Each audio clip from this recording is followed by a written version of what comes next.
This airport was designed some 25, 30 odd years ago to accommodate 300,000 passengers. But as we speak today, we are seeing upwards of 800,000 people go through the same footprint that was designed to accommodate 300,000 people.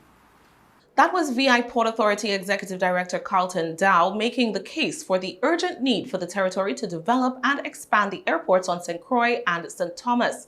Both have maxed out their throughput capacity over the years, Dowe says, as the territory's tourism product becomes more and more attractive to travelers. After almost 3 decades, both are scheduled to receive much-needed upgrades that are expected to transform them in such a way that they will be able to rival similar facilities on the mainland. Our economy is based on tourism. The experience from arrival to departure is critical.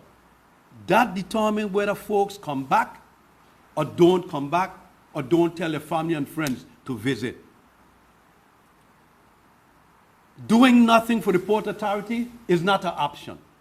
I've said time and time and again, and I want to say this again to our people and the public.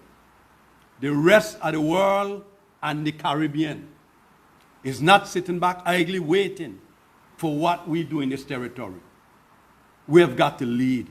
I won't be governor when this airport is finished.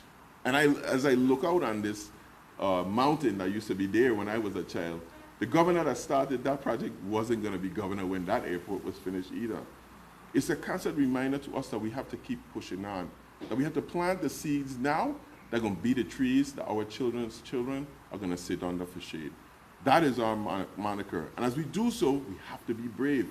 We got to put the naysayers aside or just bowl them out of the way, because we're going to get this done. By hook or by crook, our airports are going to look just like the ones in the United States and better than everyone in the Caribbean. To undertake the massive redevelopment effort, VIPA has decided to seek partnership with private sector entities. Dowe explained that the quantum of money necessary to successfully complete the upgrade process is beyond the capacity of VIPA to fund it themselves. Despite the injection of private capital, however, the authority will continue to own the facilities, Dowe assured. Willard John, chair of the VIPA's Board of Governors for the airport, explained the work that will happen next year that will allow both facilities to break ground in 2024. After meeting with several stakeholders, including unions, the TSA, employees, and senators, the Port Authority will begin to identify companies that are qualified to do the work.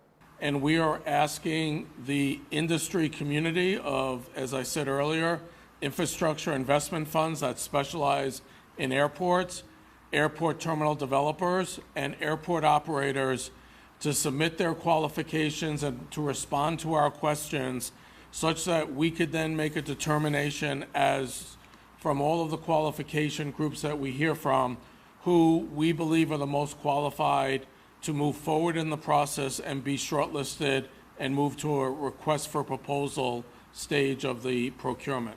The request for qualification will be disseminated territory-wide as well as regionally and internationally to developers who believe they are qualified to construct the facilities. That requesting process will close on January 12th, after which interested parties will be invited to visit the facilities, February 1st in St. Thomas and the following day on St. Croix. Then, until February 23rd, prospective bidders can submit questions, with VIPA responding to those questions on March 7th, 2023. During the week of April 3rd, at least 4 bidders will be shortlisted, and then in the week of May 8th, the shortlist will then be eligible to respond to VIPA's request for proposals. The procurement effort will happen for both redevelopment projects simultaneously so as to allow for development of both facilities within the same timeframe. In the fourth quarter of 2024 or early 2025, the actual construction process will begin, with portions of the upgraded facilities scheduled to come online at the end of 2025 or early 2026. Although actual project costings will not be determined until after the proposals have been submitted, preliminary estimates are that the expansion of the Cyril E. King Airport on St. Thomas will run between $200 and $300 million and $100 to $150 million for the work done on the Henry E. Rolson Airport on St. Croix.